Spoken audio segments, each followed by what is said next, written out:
Howdy, I'm Grey Pilgrim. Well,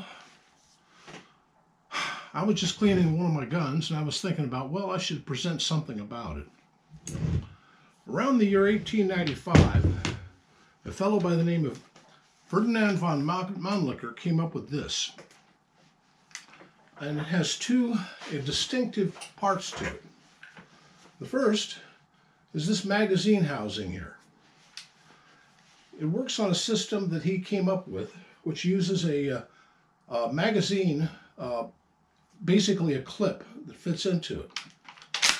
And the clip sits on top of a spring down here, holds about 5 rounds, and you can shoot one in, and then shoot it, and shoot another, and when you get to the 5th, the clip falls out of this hole down here, and that means you're empty, and it's time to shove another one in.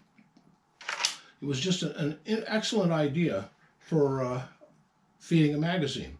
For one thing, there's no lips on the feed zone down here because the magazine itself provides the feed lips, and it goes right directly into the chamber.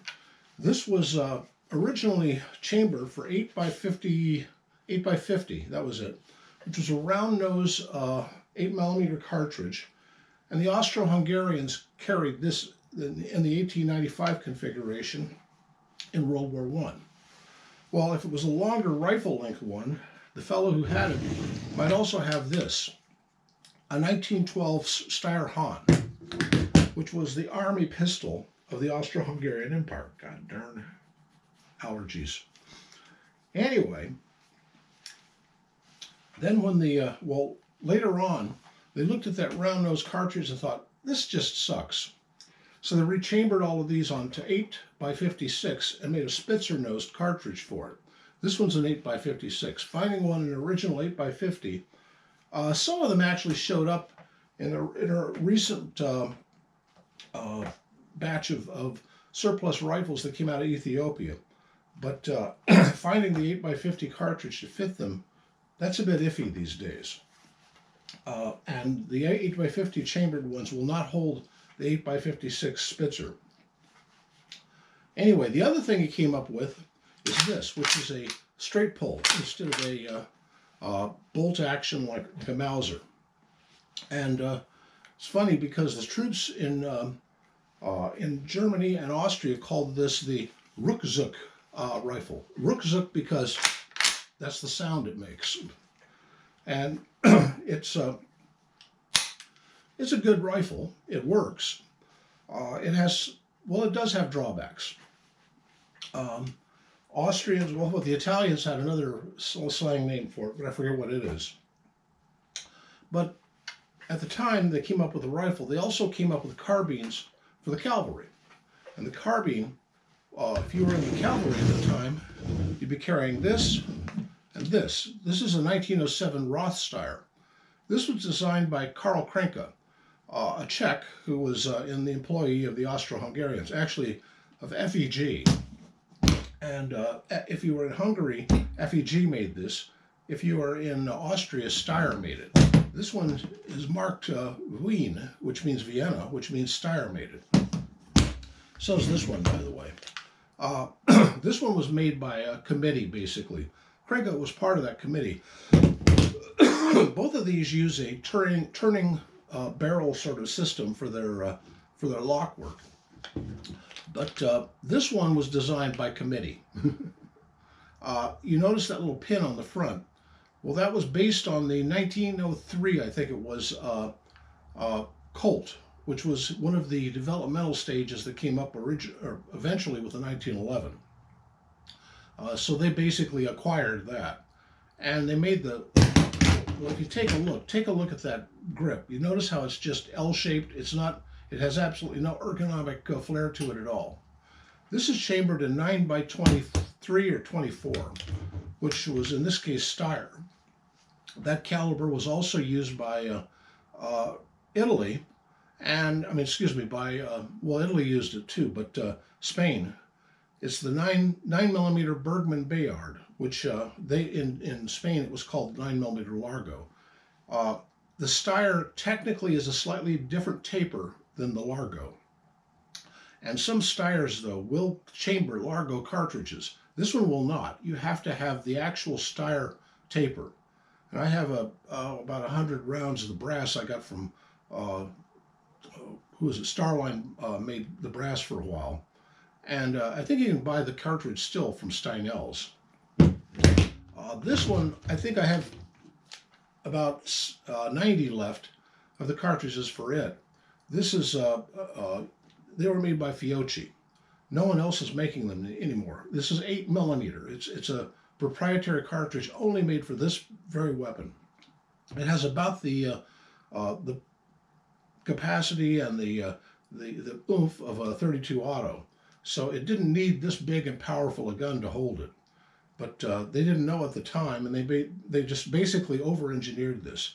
If you were having a gun like this made today, it would probably cost in excess of $10,000 or $15,000 just from all of the machine work that has to go into it. I've taken it apart in one of my earlier videos to show exactly how, to specification, all of this stuff in here is. And it's just wonderful to look at because, I mean, from an engineering perspective. But what I was really talking about is the Ruck Zuck with the 1895. This is actually a post-war Hungarian carbine built on an 1895 Manlicher from World War I as the weapon that they used. The Kingdom of Hungary after World War I.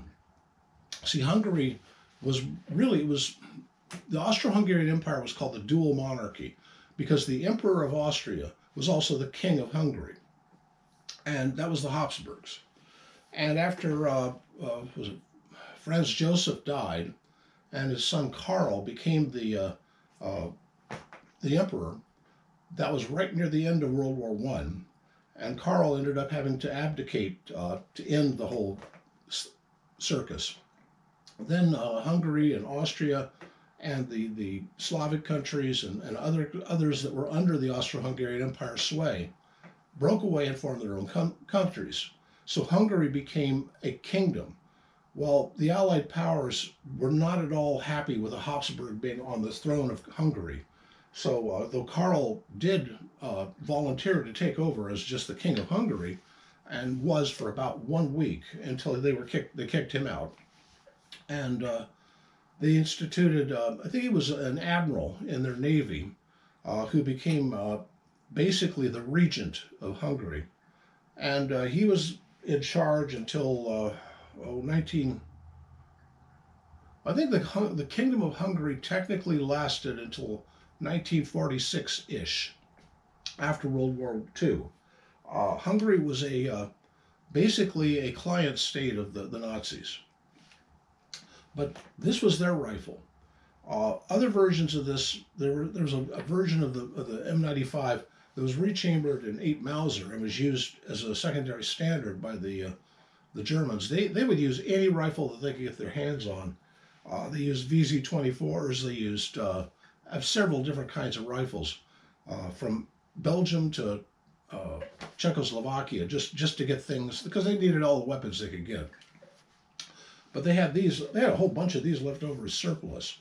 But this one is a carbine, and I like the carbine design. It's a cute little rifle. Though when you shoot this, it is thunderously loud. So the problem with any kind of carbine length rifle that shoots a full bore rifle cartridge, doesn't matter if it's 8 Mauser, 30-06, 8mm Manlicher, 6.5 Carcano, 7.7 Jap, it doesn't matter. They're all just blessed loud. If they use an intermediate cartridge, 7.62 by 39, 223, 7.62 NATO, it's a little bit milder, but but it's a beautiful rifle, don't you think? I mean, as a carbine, and this is a carbine. I mean, it's got the whole setup for the thing, including the stacking rod. That's a stacking rod, by the way. It's for when the troops are out in the field. 3 guys could hook their rifles up to make sort of a teepee, so that it keeps the muzzle out of the dirt. At least that was the idea. So you'd stack your rifle and then go over and make your fire to heat up water for coffee or tea and make yourself some grub. Other rifles use the straight pull design. And Manlichers, by the way, there was another design, I forget which model it was, that had a rather normal straight turn bolt, but used the same Manlicher system. This system, by the way, was used by Italy, by Austria, by several other countries, because it's a handy design for putting a packet of rounds into a rifle and shooting it. Just one of those iterative things that was developed in the history of firearms. And I think it's kind of cool. I really enjoy historical weapons because they show the development of mankind.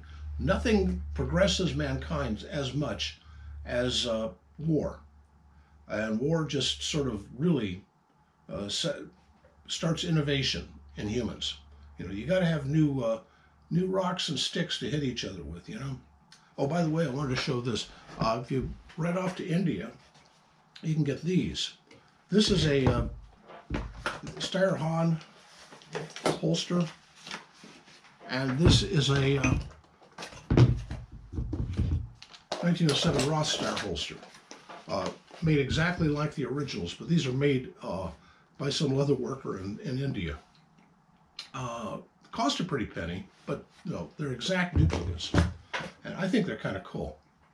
Anyway, that's all I really had to talk about today. If you like, do that like thing, share, add to the. By the way, the subscription thing, watch out, because YouTube is doing that funny thing where they get rid of subscribers off of your channel all the time, and I'm watching my thing go up and down and up and down. People say, "Oh, I was subscribed. I'm not anymore." And click.